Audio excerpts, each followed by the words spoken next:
All right, so hello. Welcome to the first workshop in Beyond Barnard's professional development series, Balancing School and Work. I'm really happy to see you all here. I'm Lindsay Granger Weaver. I use she, her pronouns, and I'm the Senior Associate Director of Internship Programs and the Equity Lead at Beyond Barnard.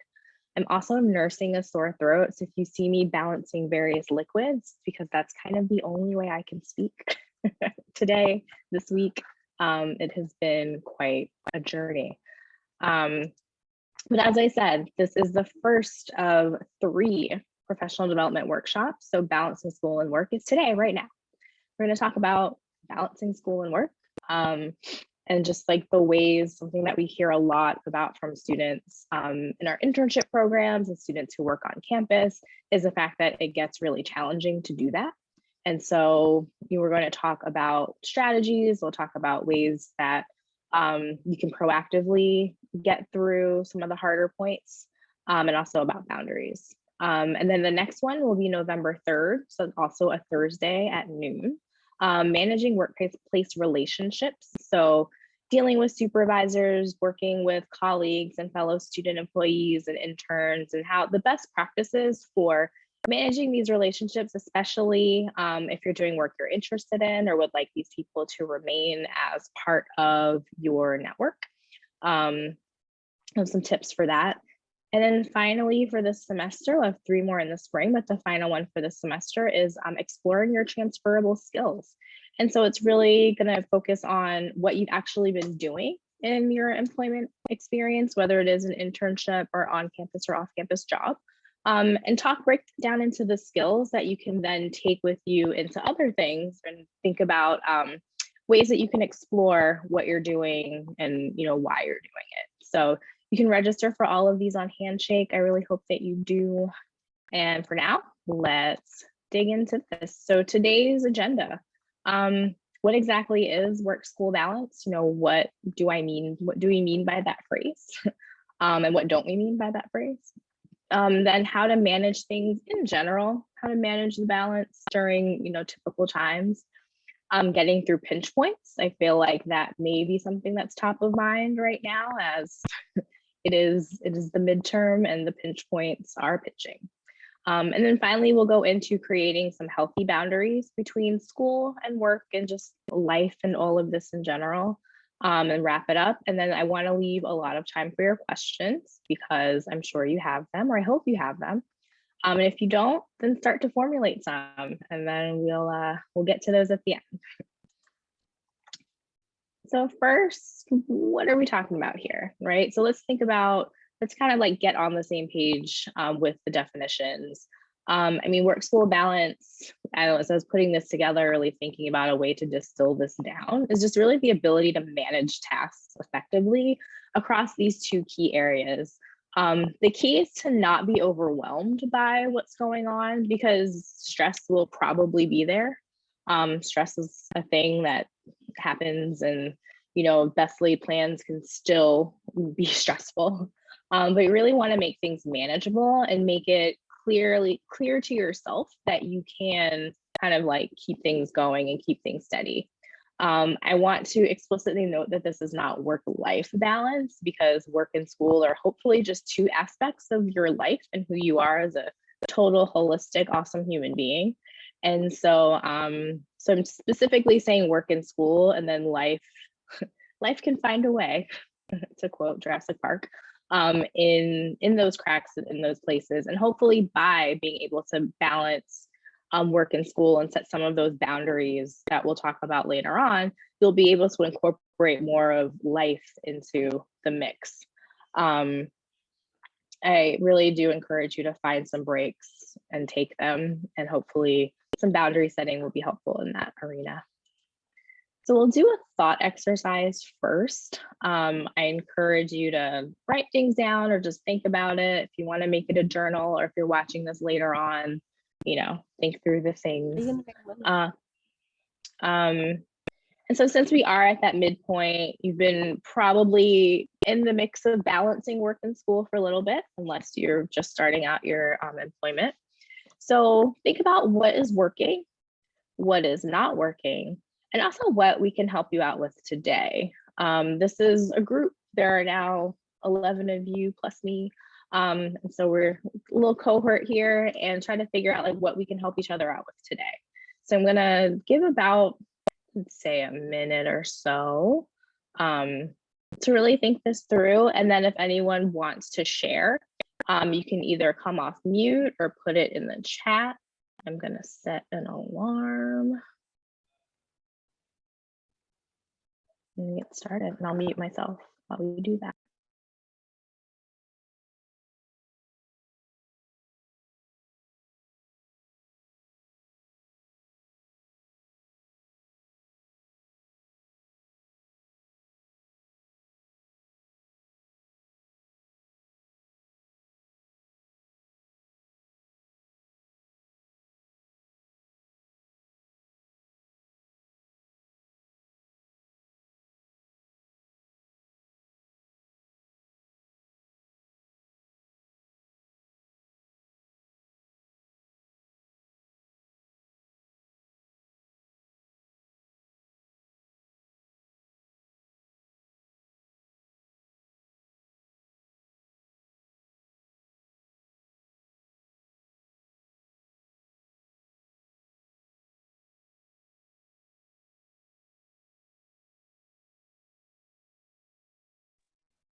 All right, so my alarm just went off.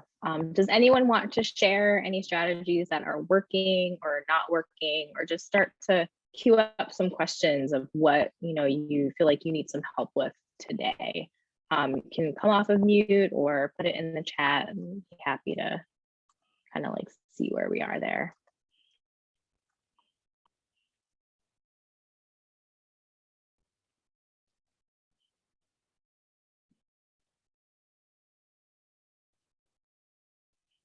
Or if you want to send it to me directly, that is also fine too. Give it a little bit more time in case folks are typing.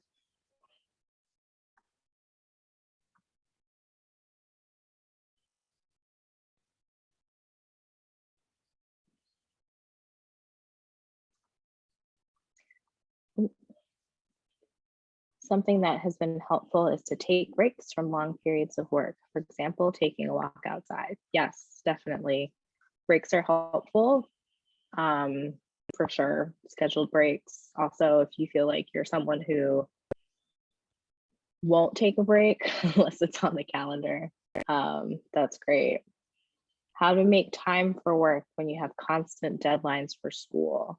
Yes, very important. And we'll talk a little bit about ways to manage the time and schedule things, but does anyone want to share an answer to that before we get started? I appreciate you both putting these in the chat and participating.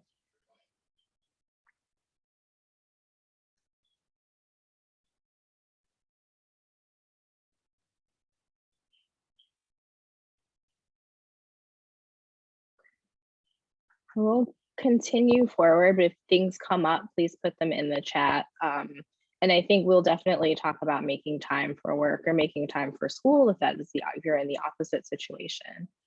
And so first, want to have just like a caveat about the whole thing here is that balance is subjective, boundaries are subjective, that we'll talk about later. And so some of the things may not be directly applicable to you or your situation. Some might be. And so just kind of like take what you can and think about, your situation and how things can apply. Oh, another one in the chat. Drinking tea, using Google Calendar, and scheduling breaks too. Yes, all of those things help me as well. So yeah, so keep in mind, like, we'll see how things can apply. And if you have questions of how things can directly apply to your situation, just ask them. I can actually see the chat, which I was not expecting to. So we can make this a lot more interactive. So nice job. All right, so we'll go into some of these how-tos first, and then talk about boundaries. So managing things in general, I think this is like that how to make time really will speak to that. Organization and time management are really, really helpful in just managing things in general. If you're someone who is either on a job search or recently were, those are two skills that you have likely seen often. They're things that everyone's looking for. And so it's also just good practice to get them down for yourself so that you can manage things, but also so that you can say in an interview, I manage things and have great time management. I'm very organized. So a good way with this like work school balance is to look at the course syllabi and your work schedule as kind of like the outlines. I call them like the bumperable lanes for your semester. And then, because that's going to be, those are just the two very like immovable objects, right? You've got the deadlines in your syllabi, you've got your work schedule. And so you can start to figure out what else can go in between those. If you have like a hybrid schedule, or if you're working remotely and don't have set hours, then you can use the course syllabi to find like the dates for things. Think about like if you're involved in clubs and activities, if you want to have like lunch and life things, add those to the calendar and start to like fill in where you would want to work and really schedule that for yourself, even if it's not like a supervisor mandated schedule. That tends to be really helpful. It's also really helpful not to commit to things when you already have things. And so that sounds like very like, of course, that's, 101. But you'd be surprised at how many times we say, oh, I scheduled this meeting, but then I also have class at the same time, or I scheduled this, but this other immovable object thing is in the way. So adding things to a calendar, adding things somewhere visually is super helpful, and just like keeping things together and helping you see like when you actually do have time to add things, or when you have a whole bunch of things and that free block of time is there and you don't want to add anything. Scheduling life events, scheduling around downtime is also there are two things that are super helpful in just making sure that you are attending to life events and that you're also having downtime, because these are things that you need to be a fully functioning person. Also, just generally remember things come up. I find that students, especially early in college, I'm not sure where you all are in if you're first year through sophomores, junior, senior, but especially in that first year, like, oh, midterms, that's like, oh, that's not until October. Then October is like 10 seconds after NSOP.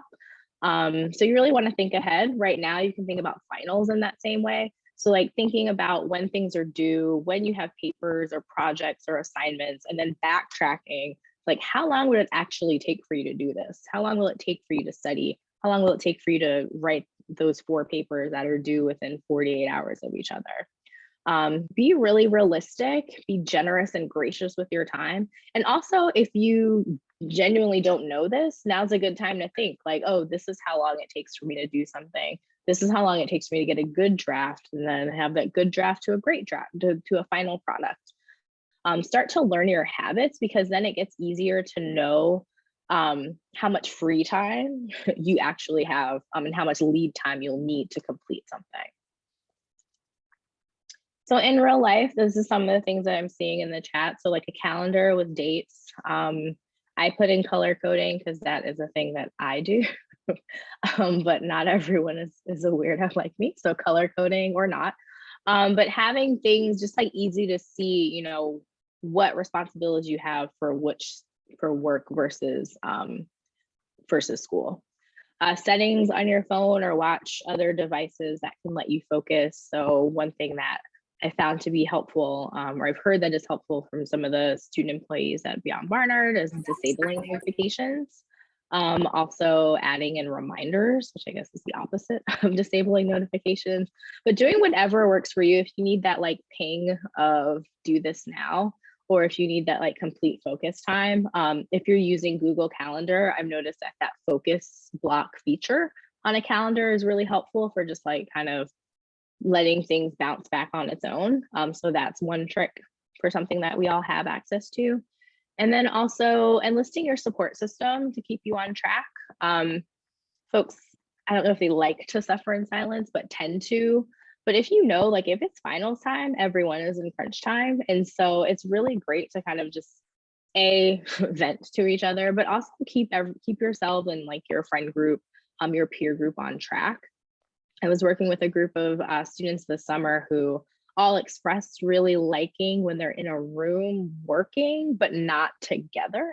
It's kind of like that peer pressure of everyone's being productive, and so am I, and I should be too, was a strategy that worked for that group. And so I think thinking about, what you like or what's going to help you work best during some of these times, and then getting your peer group to help you out. So whatever that would look like for you, I would say think about it, because you shouldn't have to suffer in silence.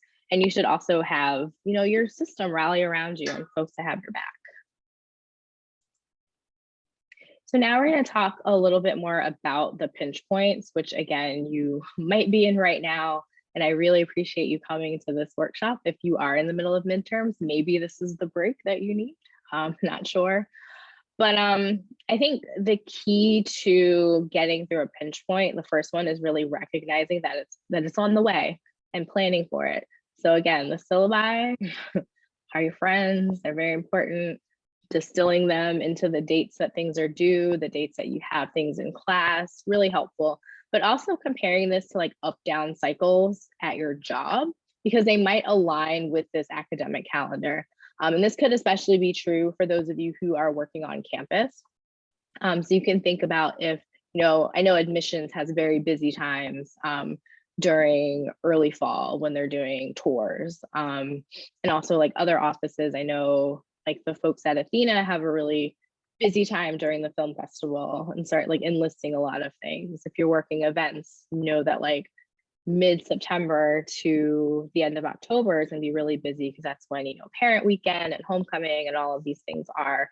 And so if you understand and kind of get a sense of the beats of your office, of like when things are a crunch, when things are, you'll have to be like an all hands on deck situation, then you can compare those to your syllabi and understand like, okay, this is a time when I'm gonna be stressed. What can I do about that?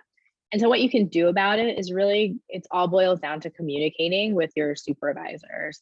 You can't, even if it is an on-campus supervisor, you shouldn't assume that they know what's going on, because everyone gets in their tunnel, especially if it is a very busy time. But you also can't assume that they'll just give you the time off or let you change your schedule without advance notice, without communicating to them. So if looking now to like the end of the semester, that like December 8th, I think that's the second to last day of classes maybe, or maybe that's like the right before the last day of classes. If you know that you have a whole bunch of stuff due on like the 9th and 10th, then you can say, hey, this may be a bad time for me. Can I either end things early, or can I take that time off, or can I modify my schedule or swap with someone? Just so that they know it's on their radar that this is something that's going to be coming up for you, and that you can start to plan for it in whatever way that's going to make sense for your office. And so that sounds a lot easier said than done in some instances. So like effective communication really is that like asking well in advance, and also keeping the receipts. So if you ask via email, save the email. It's very easy to do in Google, but if you are in the habit of deleting emails, you shouldn't delete these ones. And if you have the conversation in person or over the phone or via video call or whatever, then follow up via email, which will then create the receipt. But you basically recap the conversation and say, just to clear up, or just so that we're on the same page, this is what I heard. You said that I could swap with this person for this date. I'll remind you as it moves forward, just so that it's all there. It's something to refer back to. I think one thing that trips folks up is the fact that the asks should be pretty clear. So if you want to take your shift off, just say, I need to take my shift off for the day. If you want to swap, I would say ask that person you want to swap with first, and then ask your supervisor if that's okay. And also, let them say no before offering up an alternative, especially if that alternative is less attractive for you. So if you want to take your shift off but are willing to swap, ask to take the shift off. And then if they say no, say, okay, can I swap? So knowing that alternative you want to offer helps you be prepared in case they say no, but also asking well in advance helps you be prepared in case they say no to all of those things, because at that point you just can make a decision of, how you need to handle the situation, or if you even want to handle the situation. And so really like starting early and being very clear are going to help you get through some of like the pinch points that you that are anticipated. And so again, for the folks in the back, asking well in advance, keeping receipts, being clear. Writing scripts can be helpful, especially doing it before you need to actually make the ask if you are planning to make an ask in person. So like practice saying, hi, can I take off this day, please? Because you're really prioritizing your future self, which is a strange way to put it, maybe. But you're really making sure that like when you get to those pinch points that you've prepared for them so that they're not as, they may still be pinchy. We're, you know, again, trying to manage the stress and manage the overwhelm, but it's still probably going to be there at certain points. And so just make sure that like it's easier for you to get through some of the tough spots. So I'm going to take a pause here because that was a lot and I do need to sip something, but are there any questions so far? You know, think about what resonates. Are there any things that you want to challenge or anything you want to add? Now is a chance to do that. Either come off mute, do it in the chat, or put it to me directly. It's all good. We're all here.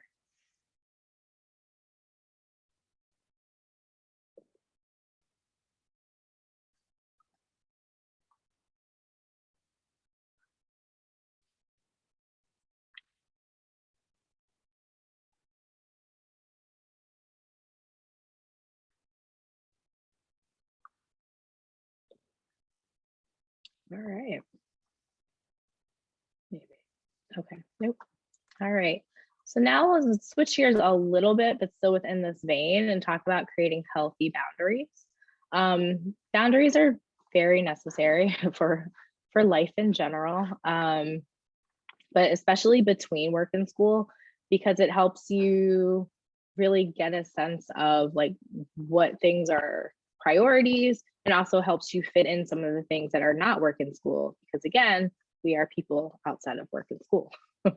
It's also really easy to say yes to things. There are a lot of really cool options or really cool things available on campus and or off campus or perhaps at your jobs. And so if you want to do them, you just have to figure out the ways that you can.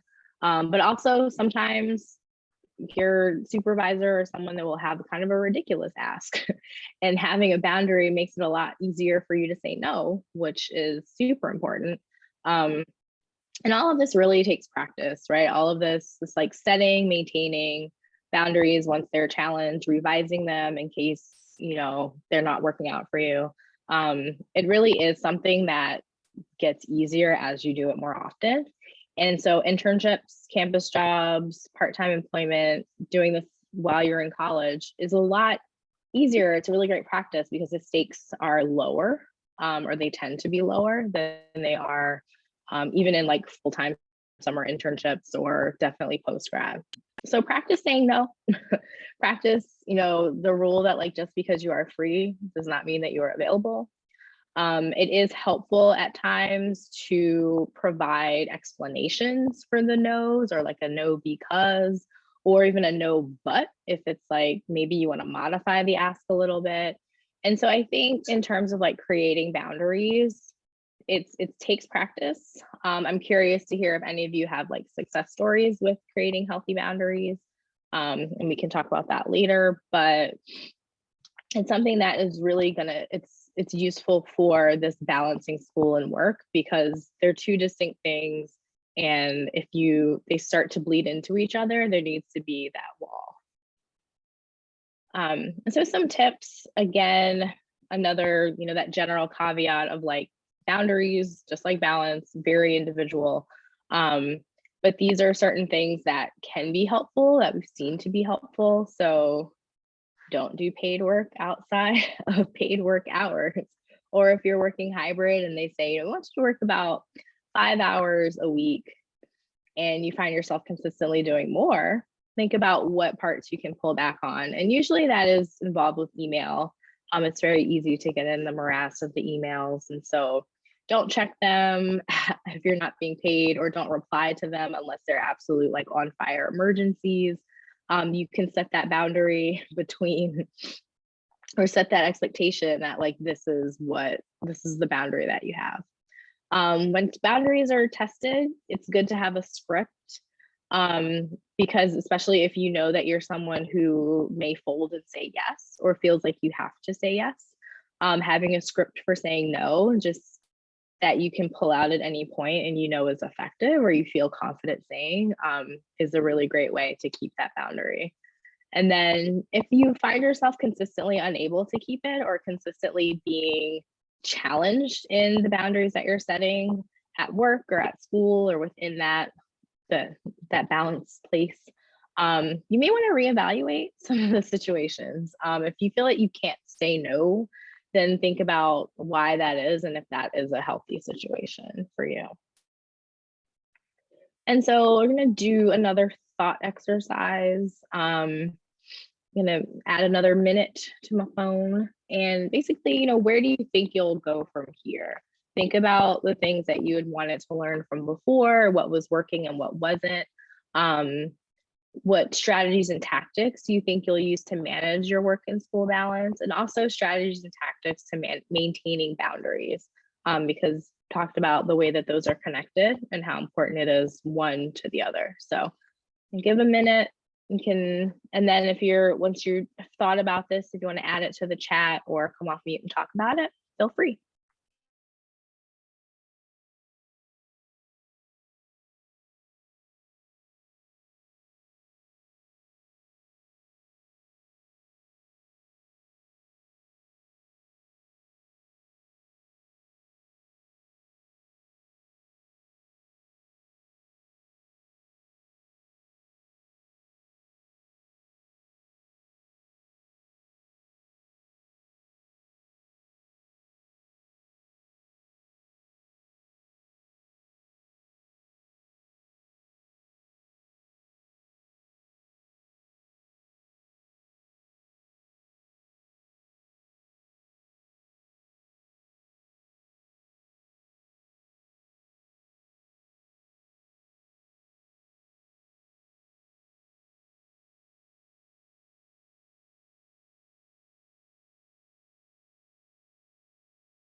All right, so it's been about a minute. Does anyone want to share? If you feel comfortable sharing, that'd be great. If not, also great. That's your boundary. Stick to it.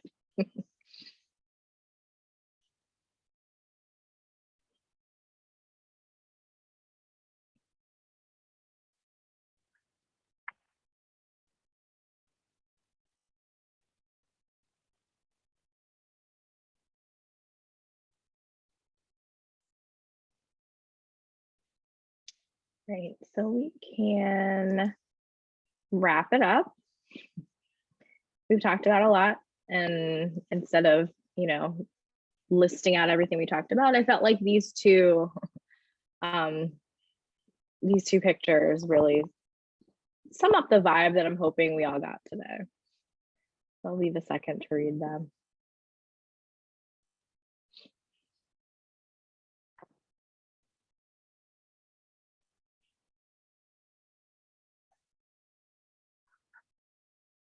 And thank you very much for being here. Thank you very much for coming in during midterms or during work hours or something, or during any sort of free time you may have.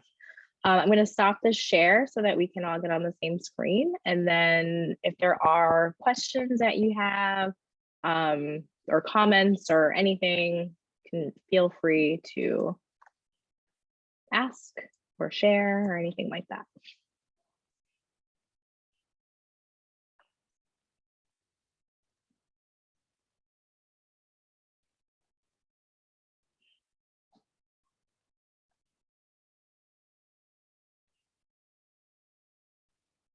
And if there is nothing, then thanks again. It's been great. Feel free to come back on the 2nd for another opportunity to get some paid professional development through Beyond Barnard. Be sure to put this on your timesheet if you talk to your supervisor about that and you're on campus employee ahead of time. You can do that. And If not, no questions or anything, just have a great rest of your day, and I'll hopefully see you in a couple weeks.